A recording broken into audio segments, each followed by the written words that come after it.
Bom, pessoal, então o que é a birra? Eu vou explicar um pouquinho sobre isso.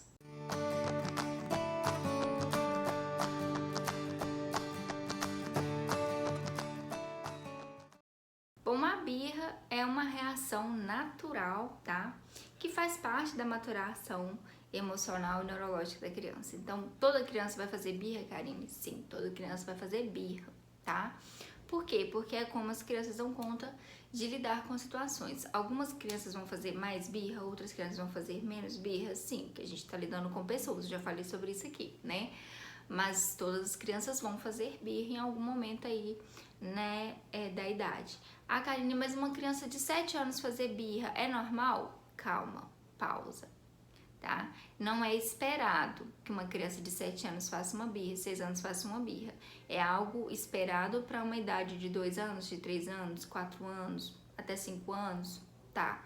Depois disso a gente já tem que ver aí que alguma coisa pode estar acontecendo. E aí a gente precisa ouvir essa criança e entender o que está acontecendo para a gente ter um olhar diferenciado. Mas até essa idade de 1 ano, 2 anos, 3 anos, 4 anos, é esperado sim que a criança faça birra, tá?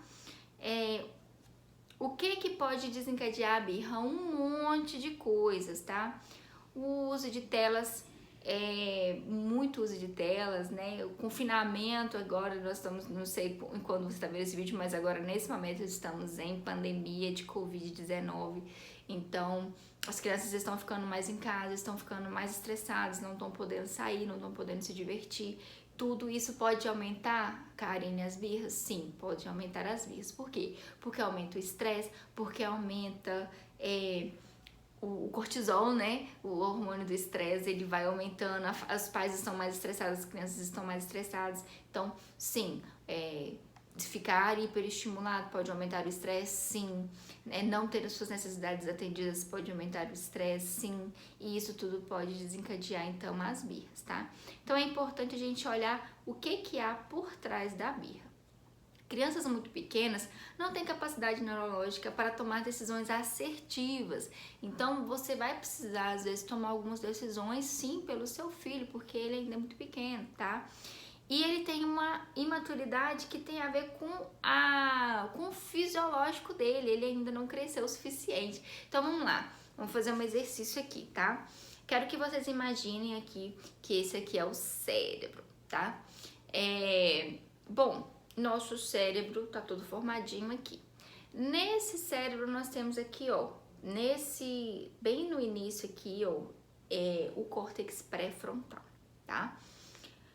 O que esse córtex pré-frontal faz? Um monte de coisa, inclusive tomadas de decisões. Então, ele é responsável por a gente não agir impulsivamente, ele é responsável por a gente tomar decisões mais assertivas.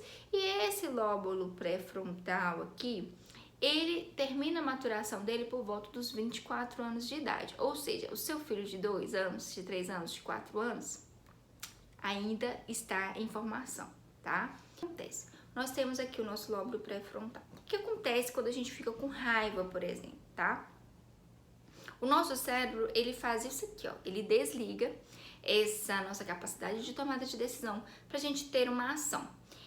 Aqui fica a amígdala, que é responsável por a gente agir diante de um momento estressor. Então, o que acontece? Quando a gente precisa, sei lá, vai bater o carro, por exemplo, a gente precisa tomar uma decisão que seja rápida. Então, tem que ser impulsivo, tem que ser rápido, tem que ser instantâneo, né? Se a gente tá lá na época dos homens da caverna, a gente tava na tribo e viu um leão, ou a gente corria e fugia, ou a gente enfrentava e matava o leão. Então, a gente precisa desse mecanismo para nos manter vivos, para nos defender em alguns momentos, ele é muito importante.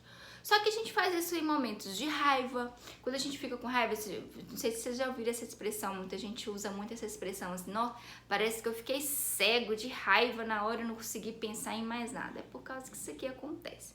Por que eu tô falando isso, gente? Porque quando a gente tá com raiva, quando a gente tá estressado demais, quando a gente fica muito nervoso, a gente perde a nossa capacidade de tomar decisões assertivas, tá? Então é importante que a gente recupere isso pra gente poder tomar uma decisão melhor. E por que que eu tô falando isso pra você que é pai? Porque diante da birra do seu filho, a gente tende a fazer o quê? Isso aqui. Ficar muito estressado, muito nervoso e às vezes agir impulsivamente e não pensar conscientemente o que que a gente vai decidir, o que que a gente vai fazer ali naquele momento que a gente tá com os nossos filhos. Então é importante que a gente, nesse momento da birra, a gente dê um passo para trás, respire fundo, né? Pra gente poder tomar uma decisão.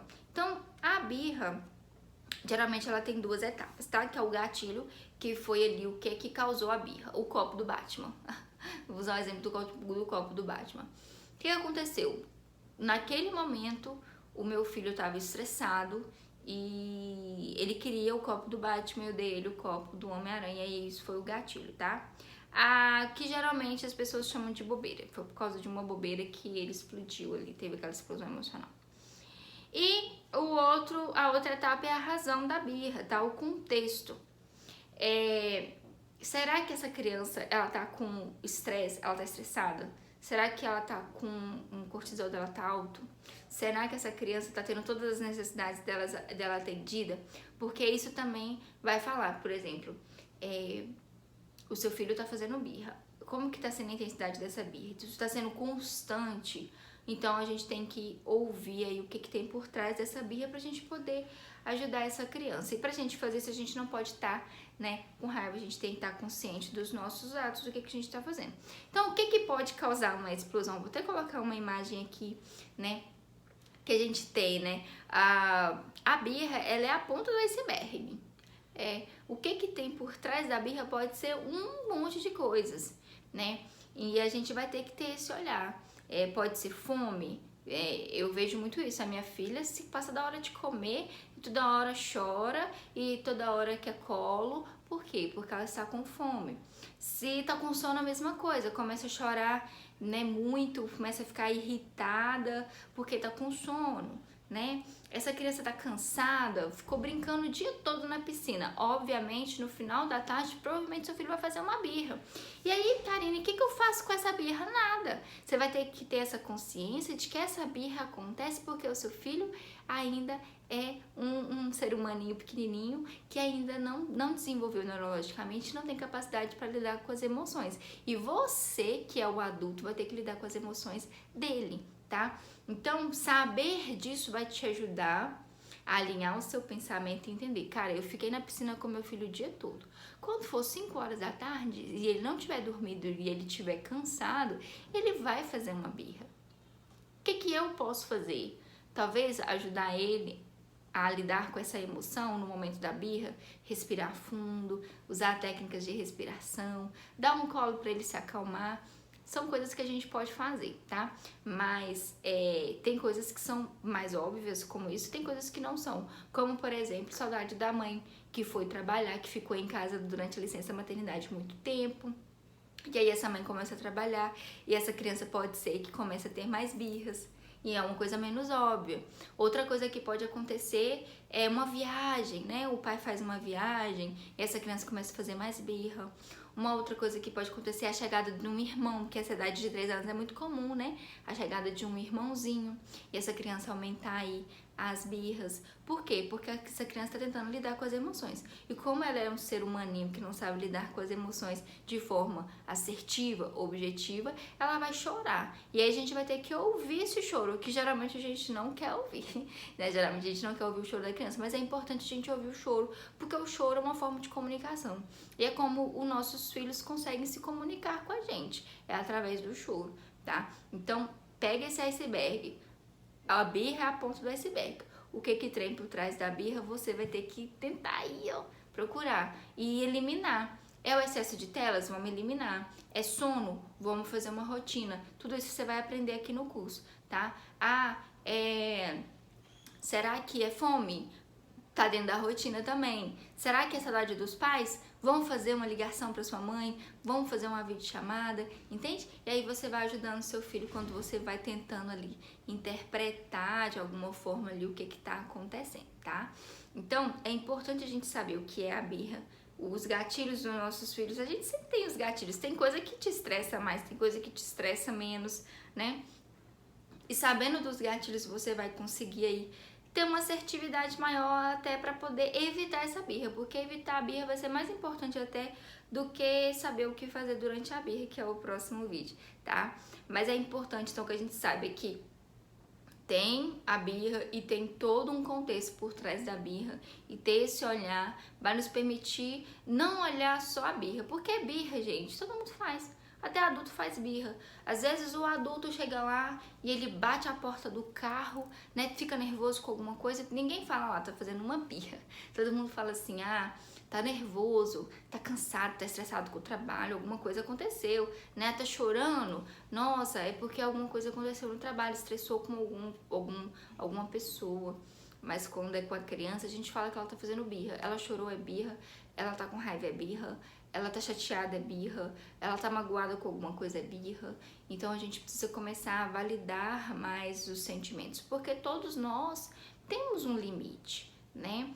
Eu gosto de pensar que a gente tem um potinho, né, Kai? Que a gente vai enchendo de coisas ali e uma hora isso pode transbordar. Então a criança, ela não tem ainda, a criança ela é pequena, ela tem um potinho pequenininho e ela vai colocando coisas ali nesse potinho até o tanto que ela consegue sustentar. Quando ela não consegue sustentar mais, ela explode. E aí quando ela tem essa explosão emocional, ela precisa ser acolhida, tá? Então nós adultos, nós precisamos, a gente faz terapia, a gente faz coisas que nos dão prazer para tentar esvaziar um pouco esse potinho, porque até nós, quando não esvaziamos o nosso potinho, temos várias explosões emocionais, uma seguida da outra. E a criança, às vezes ela vai encher esse potinho várias e várias vezes no mesmo dia, se ela não tá conseguindo se ela não está conseguindo ser ouvida, se as expectativas dela não estão sendo atendidas, se ela está tendo dificuldade de lidar com as emoções e ela não está recebendo apoio para lidar com as emoções,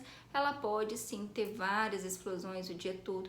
E aí o que acontece é um ciclo sem fim, né? Uma bola de neve, porque a criança explode, aí o pai explode, aí a criança faz uma birra, aí o pai faz uma birra em cima da birra da criança, e aí fica complicado, né? Então a gente tem que ouvir essa criança, a gente tem que ouvir o que ela tá falando quando ela tá fazendo uma birra, tá? E porque é isso, diante de uma birra, os adultos tendem a fazer uma outra birra, né? E a gente precisa ser exemplo.